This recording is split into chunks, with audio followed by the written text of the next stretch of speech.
Welcome to Anything But Ordinary, the podcast that explores the extraordinary world behind the world, the unordinary people and businesses that create the extraordinary bubble around high-profile lives. I am Zoe Jackson, and in each episode I sit down with inspiring individuals, from founders and creators to pioneers and disruptors, who are redefining success and carving out their own paths in business and in life. We dive into the personal challenges, triumphs and turning points that make their journeys anything but ordinary. This show is your reminder that success isn't one size fits all, and life really is anything but ordinary. Victoria, thank you so much for joining me today. So nice to be here. We have known each other for a little while now. A long time. And what I love about you coming in today is just going to show everybody, we're going to show everybody here how people can work and work collaboratively in recruitment within private household staffing, and it all be good. Does not have to be a competition. It doesn't have to be a competition. No, absolutely not. It's one of those things, isn't it, where I think everybody is so concerned about the other doing one over. Yeah. And where if building, a team, particularly with small businesses like ourselves, it just strengthens, what we can achieve and for our clients. And it's also just nice to have each other's support. Yeah. And knowing that you've got each other's back and that you can trust. It's a rarity. It's a rarity. And I think also it resonates a little bit more between you and I. We're both women running businesses, busy mums, and we'll get into that later, but we're both busy mums. Yeah. And running businesses, it's tough. So actually, it's nice to have someone else kind of who feels my pain, I feel your pain. Yeah, and that's it. It's just kind of having that support and understanding of each other's kind of worlds, and also trying to achieve a similar goal in the same similar way. Yeah, absolutely, absolutely. So, I mean, you entered the world of recruitment like way, way, way before I did. You were 20. I was actually 17. You were 17. So 21 when you set up Stanton Miller. So I was I was 20. So I will talk you through I left school. Yeah. At 16, 17 years old. Was not. There's a point to this. Didn't really feel like I was very good at anything. And I felt that I wasn't academically gifted. I went to a very good school, should I say, and one of the best schools in the country. And academia and academics were like very high on their list. So if you were not achieving, you were sort of pushed into a corner, and we were told that we weren't the smart ones, basically. Yeah. And I think that's hopefully changed a little bit more now, but for sure, my worth and value to achieving was very much squashed. So I didn't really know my direction. I didn't know where I wanted to take education, and so therefore I left to work and got my first job in London, working for a big recruitment agency. Okay. And was there for about 2.5 years. Started off as like a resourcer, doing sort of searching CVs. Gonna do the hard stuff. Did the hard stuff first. It was when it's all hard. It is all hard. But worked my way up from the bottom and became one of the top consultants quite quickly in the UK for the company. Amazing. Which was national, and I think it was out of about 200 consultants. So quite young and successful. I thought, actually, I'm quite good at this. Became a direction. And when I hit 20, my long-term boyfriend, like of 3.5 years, moved back home to South Africa. So I decided, again, I'm somebody that likes to always take adventure and put myself into difficult situations, unknown situations, I think is the best way. I decided to move with him back home to Durban, and I lived on a chicken farm with 160,000 chickens. I did not know this. Yes, and I stayed there for 4 years, which was the best and the worst experiences of my life, but wouldn't change it for the world. But whilst out there, I was basically a glorified housewife. I thought I'd completely made it. I was like, wow, this guy is going to support me forever. And the naivety of youth, I think. And then I thought it was I was like, this is like the dream, is to be looked after. Yeah. I don't have to work. 6 months in, I was so bored, and I couldn't like, think like to myself, what am I going to like, what do I do now? I'm stuck here. Haven't got a work visa, can't do anything. Anyway, they lived on a huge farm. There was a huge garden centre, and it was failing. And one thing I've learnt about myself is I'm a disruptor. I like to make things better. I like to see where I can make change. And I walked in, I could see what needed to be sorted. There was lots of things in terms of visual, business side. And I just started going through it all with the staff. And they were like, finally, some attention's been given to us here. Within 3 months, we had turned the profits around by 300%. Wow. And it was like booming. I did everything from getting it going as a business, but also I started doing silly things like growing vegetables and selling them to restaurants. And that's not silly, that's really entrepreneurial. Yes, and I didn't even like put it down to being an entrepreneur at the time. I was just doing it. And then it like started to grow. So we ended up opening up a health cafe, a yoga studio, which is way before actual the trends of health cafes and yoga studios have even come about. Absolutely. You're a pioneer. I was a pioneer. I take full credit for all of them that have ever happened. For the health and fitness industry in its entirety. Story here. Heard it here first. And it grew as this like well-being place on a farm. So people would drive and they could like go for a massage. They could like do a yoga class. They could have a healthy breakfast and it was set in these beautiful gardens, which again you could buy plants at. And anyway, I learned from the ground up, and it grew, and it was very successful. When I broke up with the guy I was with, I came back with genuinely £100 in my back pocket. It was under his business remit. I had ran it, but I didn't own any of it. And came back with absolutely nothing. Experience. Other than experience. Yeah. And later to find out that actually I had created this entrepreneurial, start of like what I'm about, who I am. I came back in desperation, got on the phone to my boss from the recruitment company I was working at prior to South Africa, and said, I need a job. Can I please have a job? He said, I've moved company, but you can work wherever I am. There's always a job for you. So I started work. And how old were you then? I was 25. So Taylor, the producer, got it all wrong, not 21. 25. So I was 25 when I moved back from South Africa and got back into recruitment. Yeah. And I, although I'd been hiring staff and I had been doing the whole process when I was out in South Africa, because I had a whole big team that worked for me out there. And that's an interesting part of learning to manage people from like a different perspective. Yeah. It was my company that they were working for me rather than just recruiting for clients. And then within about 6 months, I could really see myself getting itchy to want to change things within the company. I saw areas of the business which I didn't agree with. I wanted to do better. The tone of recruitment then was so very sales focused. It was almost like a trading floor. Targets above your head. You could see who had made X amount of phone calls that day and spoken to relevant people. And it was very much about numbers, and it was jamming facts and figures into sheets to see if you've hit targets, and hopefully an algorithm would produce that you would make a deal at the end of it. And I just knew on a week, as you probably have, like a week-to-week basis, it can be completely different where you need the focus.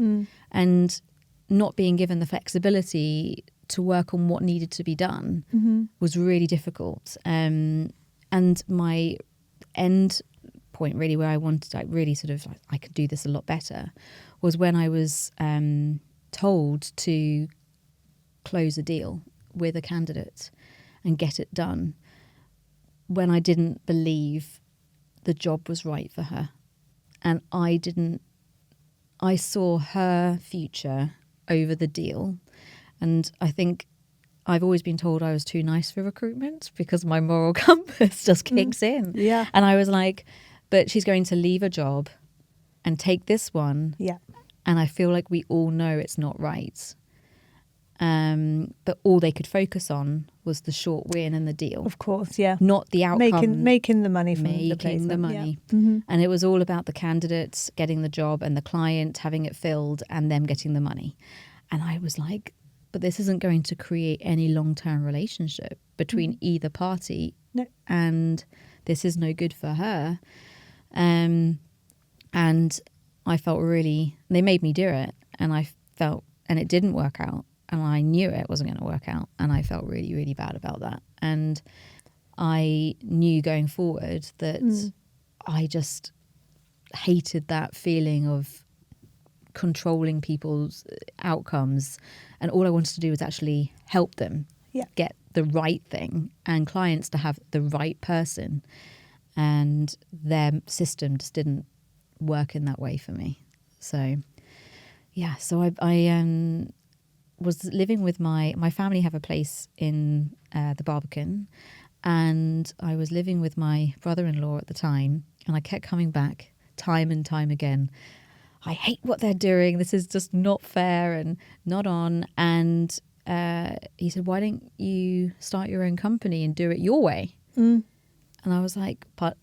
Yeah. I was like, what do you mean? Yeah. Like, I mean, you were what, 25? Yeah, 25. 25, yeah. And I was like, no one's going to take me seriously at 25. Like, you know, I look at my niece now who's 25 and I'm like, what? Like, how you could? That's just because we're old now. I feel like really old. And you kind of look back and go, what the hell? So I was, you know, I was like, I don't know how, I've got no money. And what was really interesting is I was doing really, really well at the company I was at as well. And I was bringing in a lot of money for them. All my old clients from before moving to South Africa moved back with me after 4 years, which again was a telling sign, but I didn't quite believe that I was like, didn't really, the penny didn't drop that they actually just liked working with me. And I was very much in a situation where I turned around to my boss and I was like, this is a different boss to who I worked with previously, and said, I feel I'm worth more than what I'm getting. And I gave him a figure and he said, no, I can't justify that at the minute because I'd have to check with the whole team. I said, well, I bring you in a huge amount of money. There has to be something for me to warrant staying here. So I gave them a chance before going off and starting my own company to see if there was room to grow financially with them. He said no, at which point I knew I could make more, knowing how much I was bringing in for the company. Even if you did it on a smaller scale, what you could bring Absolutely. In on your own. Yeah, and it would all be mine. And in a way, being 25 is actually...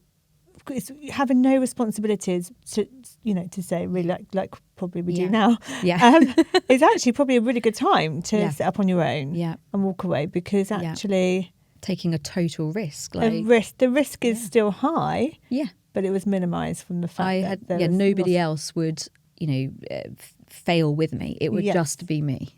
And I think it does take a lot though to be able to walk away from a paid job, even if it's like which you were probably on a commission structure, but you still had a base salary. It's still that security. There is something there in some people that allows them to do that.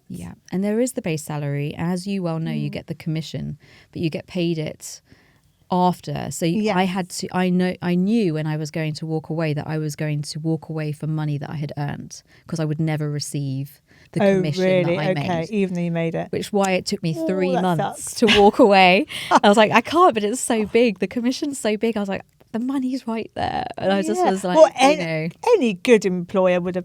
Well, anyway, yes, they would have. Yeah. Right? A good employer would have. But long story short, my brother-in-law turned around and said, "You want to do this?" I said, "I can't afford to just leave." He said, "Write me a business plan. Okay. Pitch it to me. If I like it, tell me how much you need to get going, and let's go from there." Yeah. And to sound out how I was going to do it. And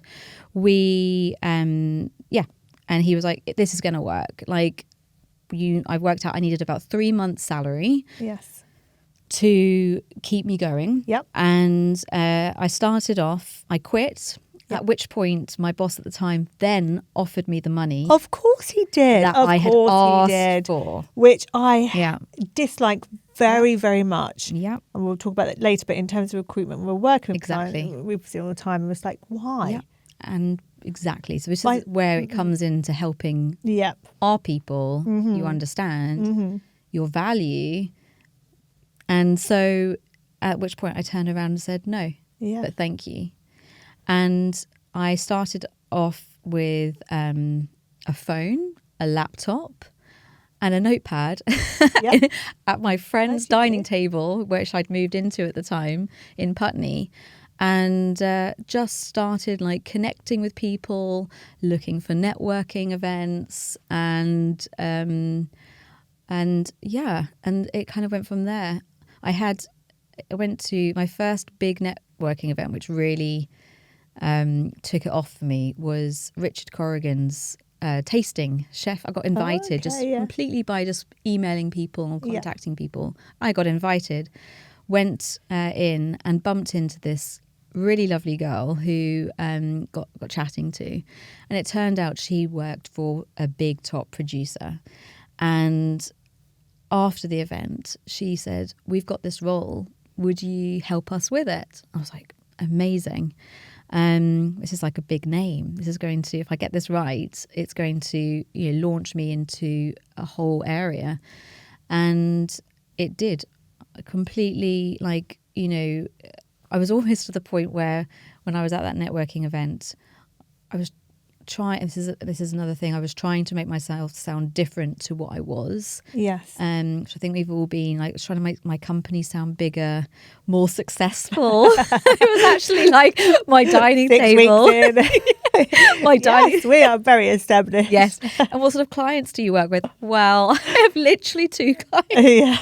And it's that really. But were you working in the private house? So private household sector. What was the sector that you were recruiting for before? I started off just doing PAs. Okay, so it was the PA. Yeah, so still the PA side, but working for, I suppose, slightly, because they were all very high profile people. Yes. And they were all like ultra high net worth types, but I was working for them in their companies opposed to in their households at the time. And having that a really top producer who has done a lot of really successful films, then introduced me to someone else, and then they introduced me to somebody else, and it went wild. So I had all these clients from theatre to production to the acting world, and then it went into music, and then it just expanded to the point where I had all these names, and then I was like, well, this is pretty good. Like this is a portfolio of names which are pretty, and the names that were starting to be saved in my phone, I was like, wow, okay, this is growing. Yep. And then they started to trust me enough that I was then asked, would I ever consider looking after another role like this for them? Yes. Which that's how it evolved. Yeah. And it went into the private household world completely organically. Through and how I came to meet you. Yes, but I didn't start there. It was like to the point where it just went in that direction. I think there's 2 things there. It's the power of networking. It's something I've spoken about before on this podcast. The power of networking. I think it's come back around for sure. I think people lost it a little bit, and then obviously the pandemic allowed everyone to be more online, which then when everyone came out on the other side, the power of wanting to make those connections in person again has definitely come full circle. Massively. But I definitely think that the power of networking is key. Yeah. It's being who you are and meeting people and them getting to know you as a person.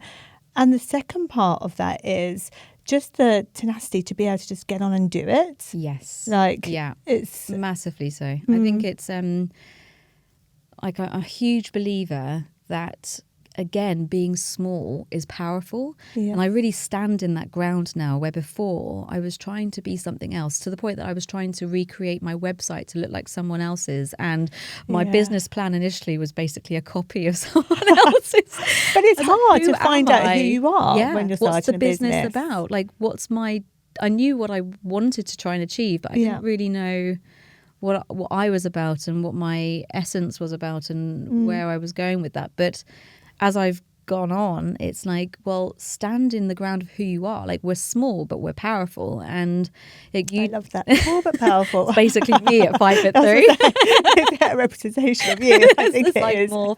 It's like, I think it's one of those things where it doesn't matter. Like, own it. The fact that we are small means, on the whole, that we don't have a turnover that's so high that I think some of the 2 agencies that I've worked for, they 50% turnover, like within 3 months. Like, often it was you were always talking to somebody else, where I frame myself as the girl or woman in the back pocket. You know, you can literally just pick up your phone, WhatsApp me. Often with my clients, it's about 2 words. Get this, please, now, or something. And you're like, oh, get it done. Get it done. The location and the job title, and you just have to figure out the bit in between. And needs to be done within 2 hours. You're like, no problem. But it's the relationship is so important between all parties. And I think my key thing is that candidates and clients are an equal value to me. I was about to ask you what's one of the key things that you've learned about people and businesses. But I think it is their equal value. You're quite right. Working in this particular, actually, to be honest, it can translate into a lot of different businesses. But that they are of equal measure. I think sometimes, in particular with recruitment, you're told and you're expected to believe or pursue the route that the client is because they're the one paying the bill. Sure. But at the end of the day, as you said before, if you don't get the match right, then that client's not going to come back and the candidate is not going to want to work with you. Absolutely. And what I've had the majority of is that candidates have had such a good experience that when they then move, they go and work for somebody else. Whether you've placed them in that job or not, they'll come back to you. They come back to you. And if they're in part of the hiring process, you've now acquired a brand new client off the back of it. So there's huge value in looking after people and making sure that they feel like the journey is really good for them. And I think the difference is genuinely caring. Genuinely caring. I think genuinely caring is such a key thing. Absolutely. And I think it's one of the qualities that I can tell. Well, you also. That's why we get on well. I know, I think so. I think so. I think from my perspective, I think I genuinely care. And I care. We're a small agency and there are only a few of us, but we are all about making sure the relationship is very personable, making sure that the candidate feels as important as the client.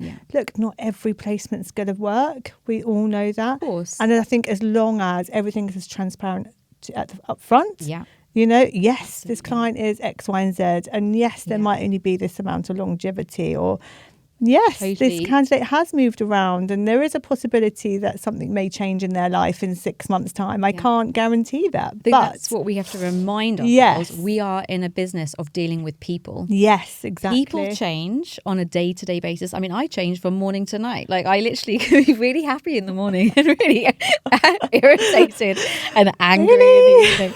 But it's like, or I can wake up in a really bad mood, but the day gets better. But we're dealing with people's emotions in a really stressful time when they're searching for a job as well, or people are needing staff and they're like without them and they like urgently need somebody. There is a stress level on all parts. So you're managing stress expectation.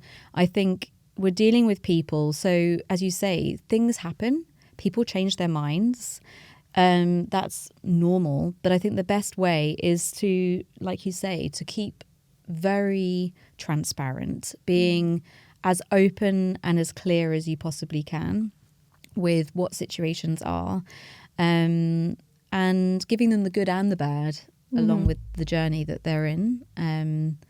But yeah, it's you definitely you definitely have to like appreciate from the perspective of like people are people. Yes, and people are people. I think the other thing with CVs, as you said correctly, my thing is I like breeze through a CV.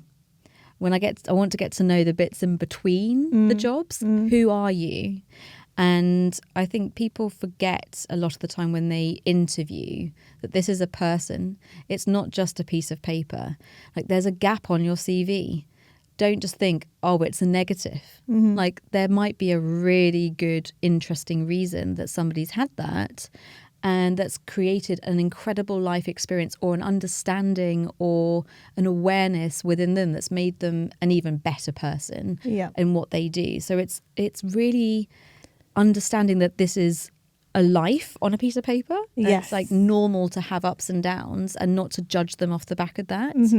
And understand that, you know, it's okay to have a gap. It's okay to have a kid. It's okay to have moments in your life where... Of course, it's someone's life. They're just, you know, in many chapters, and also no one's life is going to be a tick box of just how things go in terms of the way they foresee it. And not everything's on a CV like that you can do. I mean, So I'm going to ask you, what do you do? And I know what you do, but just for everyone that's listening. Yeah. So Stanton Miller, as a recruitment agency, what do you do to get to know your candidate to be able to translate that over to the clients? Like, because it is hard. So we're very relaxed in our interview process to the point where the people will likely and more often than not say when they've spoken to me, it feels like they've known me forever. And it could just be the first time we've chatted. Very friendly and warm, yes. Sometimes too warm and friendly. But I think it's one of those things where it relaxes them. They open up more. And we get to know... I explain how we work and how we are, and I get to really understand who they are. And one thing I pride myself on, and this might be, as we were saying earlier, a slight ADHD quality of mine, or I have outstandingly good emotional intelligence, but the good thing is reading people and really listening and understanding what they might be saying when they're not saying it. Yeah. Because hearing what they truly need is not necessarily what they're saying they want. No. And so getting to the point of helping them find actual happiness in their next step is... And the same applies to clients. They sometimes say what they think they need, but what you're hearing is something completely different. So it's being able to navigate to get to the end goal successfully. Yes, I think any good recruiter needs to be good with people. Like you say, be able to read them, be able to have those open conversations and be genuinely interested in getting to know them on both sides. And being really straight talking with each other. Like I always say to candidates and clients, I'm an open book. I will tell you how it is, good and bad. You tell me as well. Yes. And if you think of anything we're going to finish this phone call and you're going to potentially think of something that you're like, oh, hang on, or I'm a little bit nervous. I am contactable. You can WhatsApp me any single time of the day or night. And if I'm awake, I will respond and I'm there. Like it's about that relationship of trust and keeping updated and being having open communication between the both parties to really get to what it is that they want. What do you think the main challenges have been over your time running Stanton Miller? I mean, I'm sure there have been many challenges. So first off, starting the business, because I got into month 2 thinking I had 3 weeks left. I was like, I'm going to have to go back and work with someone else. But that's okay if that did happen, because at least you've tried. Absolutely. But my unfortunate, again, inner, thanks to my therapy, which has exposed me to my inner having to achieve everything and show that I can achieve everything, it would have felt like a massive failure to me. And I think it's my worst part, but my best part, because it drives me, because I will not give up. And I'm so resilient, annoyingly so, that I really wish sometimes I could sit and be like, I don't really care. Me too. It's like a really great thing to be, but also it's so frustrating. So frustrating because it just won't stop. And you're just thinking, okay, but I think I've had some massive hurdles in my career. So after the first 2-3 years, I managed to get there, which I think is quite an achievement for female-led recruitment companies. Absolutely. Anyway, is I had to decide at that point to bring somebody on because I was working all hours of the day, which is great because the business had grown. I just couldn't handle it anymore. I was the least social person. I never had any time for anyone. At which point I had actually met somebody who I was engaged to at the time. And we were... I would come in after a whole day's working in my office at home / second bedroom, which I always thought was quite amusing. It was like my headquarters was my guest bedroom for a long time.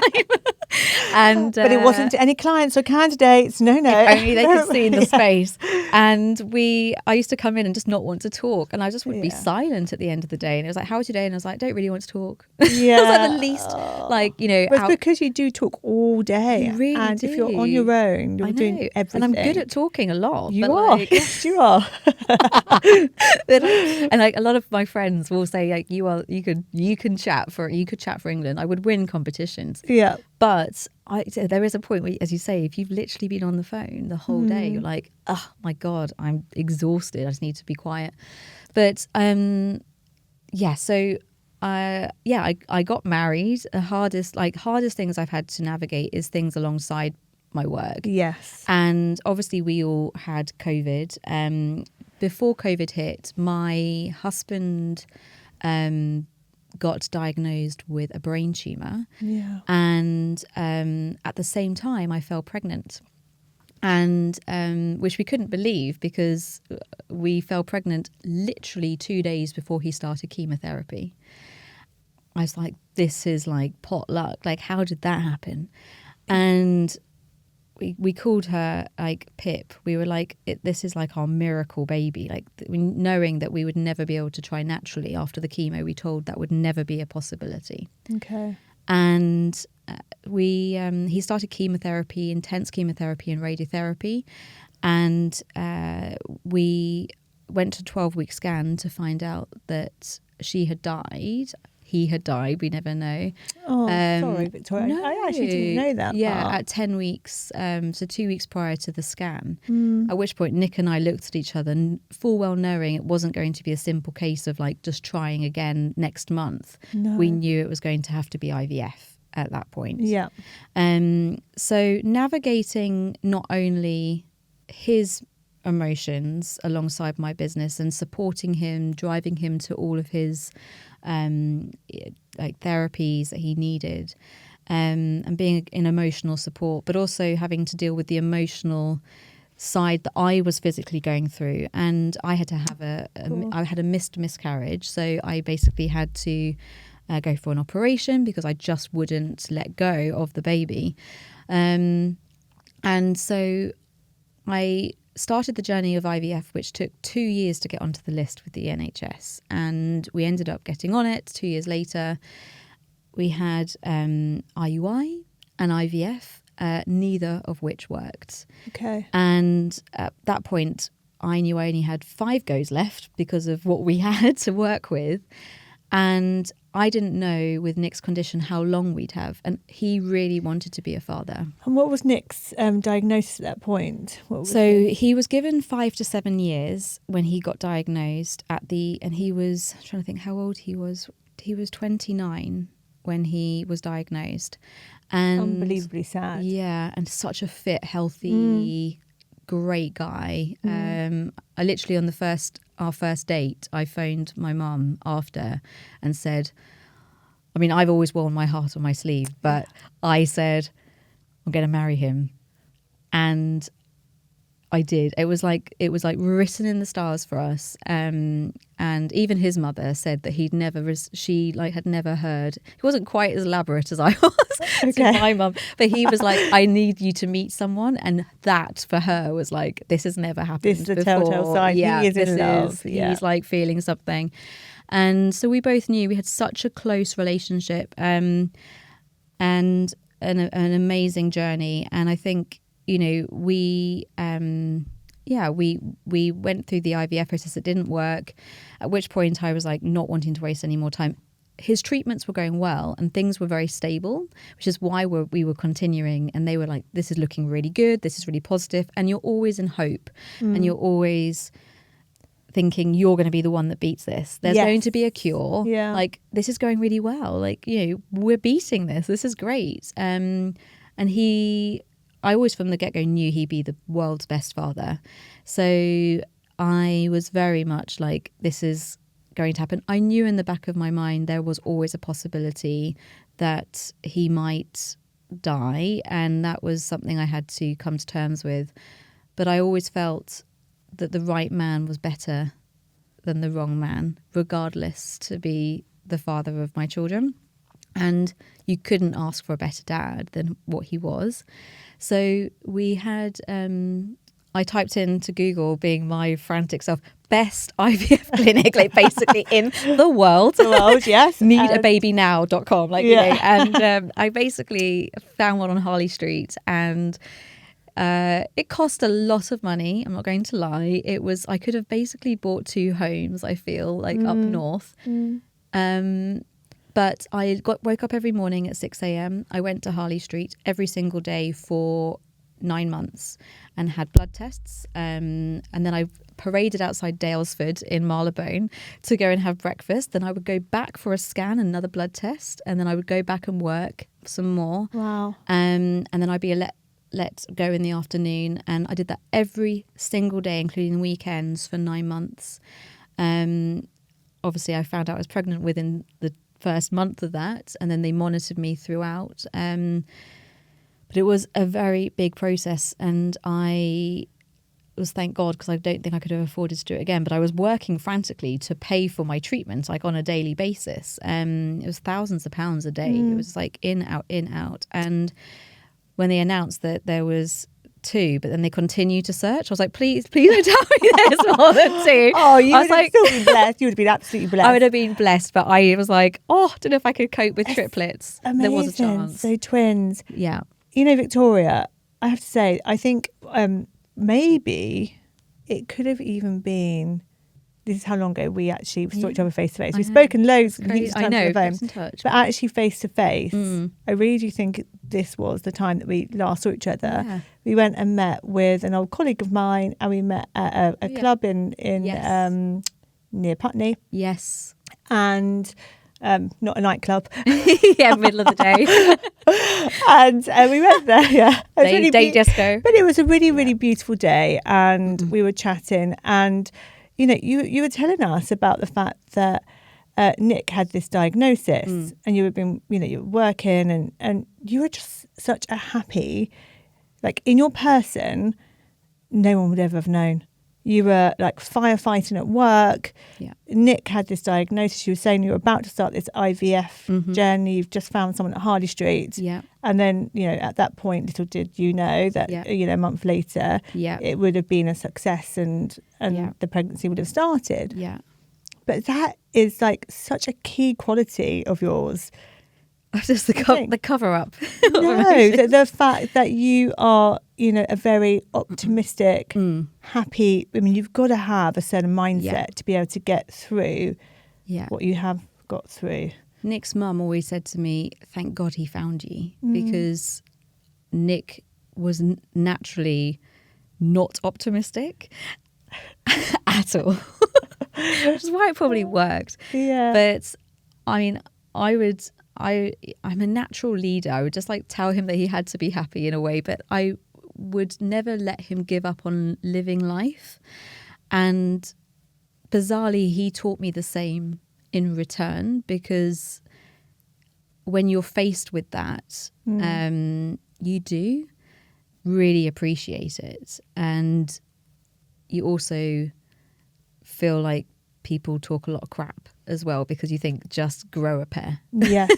A lot of the time. So you lose and have empathy at the same time. It's a very bizarre mix with people. Mm-hmm. Well, I think the tolerance of just like BS goes. Absolute BS, yeah. And I just like, it is, you sort of look at people and go, really? Is this what's really wrong in your life? Yeah. Only, and also like people like call bullshit. And I'm a very nice person and I often won't confront people over things, but absolute BS to the point of like, I'm no fool in that perspective, but I would be doing things such as like going to visit him and hanging out NHS windows, trying to like make a phone call and closing a deal and keeping the cogs going. And he also had, medicine that was very important, which was really expensive to try and help some of the chemo side effects. And again, I had to keep the wheels turning because I had to pay for stuff and look after everything. But I sort of, took it very much in my stride. And again, I'm quite resilient to things. I sort of compartmentalize quite well. But yeah, I think, we had the girls. The girls. They were born and we moved house, did everything at once. And we moved back to Sussex from London and did the cliche thing to get the 4-bedroom house in the beautiful village. And where there'd be good schools and everything was perfect. My whole world was perfect. Business was good. Except you were on a ticking time You just never knew when you were going to get there. But everything was going well with him health-wise. He was doing pretty well at the time. Okay, he was. We had 2 new babies who were just gorgeous. Yeah. And then it was Christmas time. The girls were 6 months old and he started to slur his words. And nothing had been an issue for years at this point. Oh, really? Yeah. So things had improved really, that much? He had gone from he had gone from every 3-month checkups to an annual checkup. And so what had they said at the annual checkups? Looking amazing. All looking amazing. Really stable. Like, we think that we'll just keep checking it once a year. He might live keep going. This is looking really positive. And there was a new clinical trial coming up and we were thinking, great, he could be part of that. And everything just looked perfect. And forever hopeful me was, this is positive. At 6 months, the girls were 6 months, it was Christmas time and our first Christmas in our new home. And he said, "Couldn't you notice that I'm slurring my words?" And I said, and I had noticed that there was a slight slur on some of the words. After Christmas, we went back in and had another check and it showed a very rapid development in the tumour, that it had become a grade 4 glioblastoma, which is the deathly tumour for brain tumours, and he was given less than a year to live. They tried him with 1 chemotherapy which didn't touch the sides, and at which point we both got given the news sitting next to each other that there was nothing more they could do. And I couldn't even turn to look at him because I didn't know at that point what to say. I was like, I cannot make this better. And he was 32 at that point. So, it was, and he fought so hard. And what I love about Nick is it was never about him at that point. It was all about the other people. Yeah. Again, I have a very short tolerance for selfishness because and that implies back to myself as well.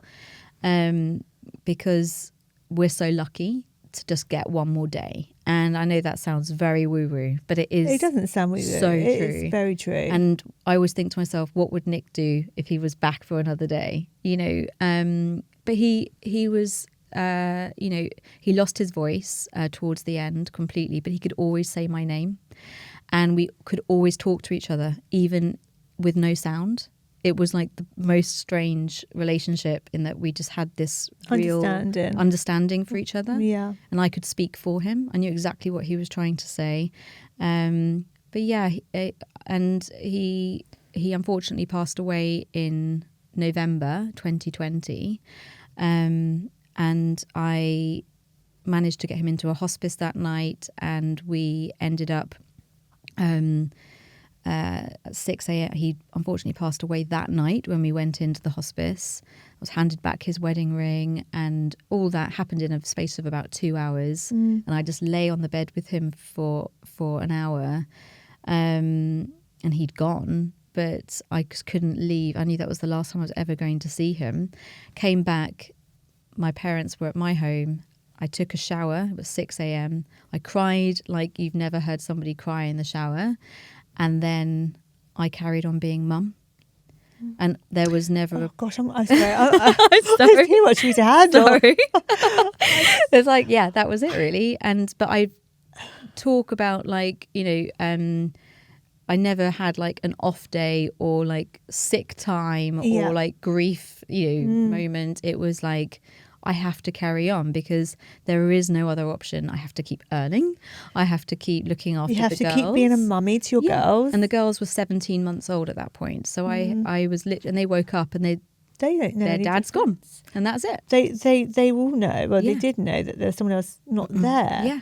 But they're there to be clothed and fed and looked after, and that's your job. And that's the job. So I that's probably been like running the company alongside all of that. And this year it's 12 years I've had my company, and so it's been turbulent. But I think I've always still given my everything to my clients. And like you say, some maybe till now I would never have known that was going on at the same time. No. So, it's being able to manage all of that. I mean, I don't even have like how much my heart hurts for the fact that has happened. Yeah. And that is your reality. Yeah. It's so hard, but the amount of resilience that you've got as a person, it is astonishing to me. Like, well, I think what it's taught me, and it's the same that applies to business and personal, is lean into fear. We do not lean into fear enough in that perspective. We like think like with work environment, we can't change job. No. This is too stable. Like I can't change. I'm not happy, but it pays the bills. There's a whole group of things, of reasons we don't do things. Start your own company, and when you get given, and I think what people would say about me is I say the most ridiculous things. They're like, that would never happen. I'm like, you watch me, it will. And I've always gone out when I really want something. I will go for it. And I think growing up, my mum's always said to me, like, we will make a plan. Like, we'll make this happen. And that has been something that's always... So your mother has installed that in you? Stuck in me, yeah. Along with my dad's work ethic of work. He said sleep's a bad habit. Oh, sorry, he said sleep's a bad habit? I love your dad. Yeah. He's now 82. He survived long enough with very little sleep, so I'm the same. Well, you're definitely the same. Being a single mom to two girls. Yeah. Like running a business, that is like, it's absolutely no mean feat. That is hard work. Yeah, well, Well, I know. Yeah. I haven't had to go through the challenge you had to go through, losing your husband. I mean, it just dumbfounds me how you're such a strong, resilient, positive Thank you. person.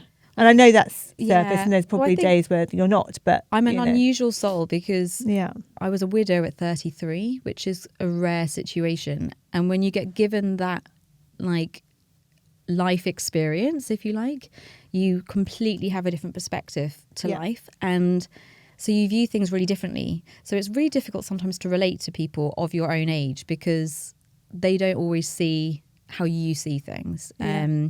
So you do feel like a slight standout person. I think when anybody goes through something like that and your friends are not, or your people around you are not going through it too, you can feel different. And I think I've had to work really hard on appreciating being different in that perspective, or in my head feeling different, and leaning into that because actually that's my uniqueness. And I think it's without doubt, I sugarcoat it. It's been a tough journey, but Nick's taught me so much, and he will always be a massive part of me for that. But it also shows that change can happen and it is okay. It is okay. And we will keep going. And you have to keep going sometimes because nothing you can do. Thinking about that then, how has that shaped your view on success? Because your view on success would have been one thing when you started the company. So before was money. Yeah. And just make lots of it. Yeah. As much money as possible. Money as possible. Now that is not my drive at all. My drive, and I think this is a really nice exercise to do, actually. I do it rather than things you have to achieve that year, like new me, new, it's all new sort of concept for the year. I always put myself throughout the year of little goals, and so things that are important to me, that so not so much a goal, I suppose, but more like things I want to make sure I stick to. Yeah, like an intention. Perfect word. And the one thing I would say is that family and friends are always number one. Yeah. Number two, bizarrely, is my happiness, and that has always come second. And I'm trying to get it more up to number one, but it's not the easiest to do. And three is feeling fulfilled in myself. So being happy in my career, achieving that. But every decision I make now is based off the back of, am I getting enough work-life balance with my friends and my family? Because ultimately, that's the most important thing. That's the most to me. Bit, yeah. And so if I'm being able to achieve a happy world for myself, if I'm happy, that to me is success. Yes. I love that answer. But it is true, and it's something we come to realise a little bit after life experience. I mean, I like the nice things. Yes, of course. Yeah. It is Hermes bag. There is a few things that I like, but I'm not materialistic like I used to be driven for that. Yeah. I do not care for it anymore. I just want to be happy and feel good in myself. And that's my decision on everything I do now. If this is making me feel good, does it feel good? We go. If not, it's move away. Yeah, absolutely. And I think that's an intention of something with the business as well. Like right in the beginning, I was like, anybody out there that like to work for me? Clients? Anyone? I will do anything for any money. And now it's so much more picky with who I work with.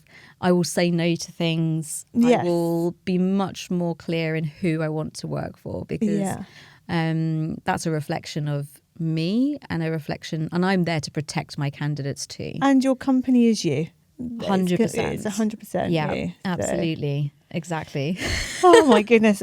Honestly, Victoria, I mean, we're sweating. We haven't caught up in such a long time. I feel like I've had all the emotions. Massive editing.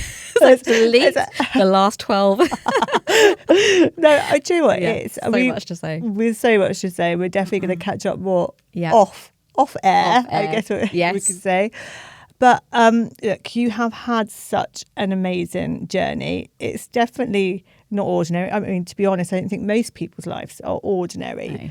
But what's the one piece of unconventional wisdom that has shaped your journey? And you may have already touched upon it, but... Yeah. Never be scared to pivot. A bad choice or a mistake is always your greatest success. So use it to your advantage and just lean into anything that makes you feel uncomfortable, because it will help you grow. Yeah. I love that. Yeah. Well, I'm sure everyone that's listening has really enjoyed getting to know you, but also to kind of understand that behind a business is a person, and there's life that goes on, and people it's not always this happy person that's on the outside. There's a lot there. Yeah. But thank you so much. No, thank you for joining me. So lovely to speak with you. I loved having you. Thank you. Thanks so much for tuning in to Anything But Ordinary. I hope the conversation gave you a little inspiration, maybe a new perspective, or just reminded you there's no such thing as a straight path when it comes to success. If you love what you heard, it would mean the world if you could follow, subscribe, or leave a little review. It really helps us keep sharing these incredible stories. And if you want to see more behind the scenes or get in touch, all the info you need is in the show notes. Until next time, keep being curious, keep challenging the ordinary, and remember, the most interesting lives rarely follow the rules.